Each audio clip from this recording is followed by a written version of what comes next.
Okay, so I saw the live action Lilo and Stitch, and this might be controversial, dare I say, I thought it was pretty good. Don't get me wrong, it's not as good as the original. The original is better, and the marketing for the original is better. While they tried to recreate it, the original ones were still better. I am the person that, and this is controversial, and this might be, a controversial opinion for most.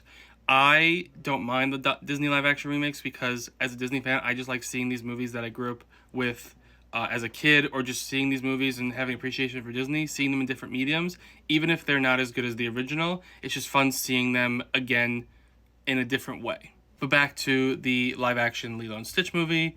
I thought the reason I thought it was pretty good is because it captured the humor, captured the heart that the original had, not to the same degree, but enough to have fun with it.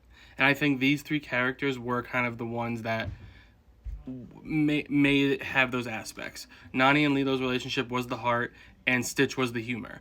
And I did. It was just a crowd pleasing, fun movie to watch for me. While they did change a lot from the original movie, and I don't know how I feel about that because there's always the argument of, is it a shot for shot remake? Are they changing too much? For the worse, for the better. But just plain and simple, they did change a lot from the movie, and while for the most part it worked kind of within this movie as a whole, from like a Lilo and Stitch perspective looking at this new movie, I don't know why they changed it. They could have done it in different ways.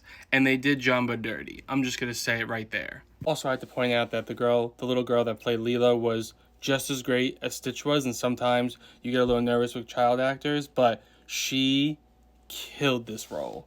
Yeah, overall, it's some of the better Disney live action remakes. It's definitely not the best, but it's definitely in the higher end of, these remakes. Stitch was always like the modern day Mickey Mouse, and I feel like it's gonna be more prevalent even now with this movie.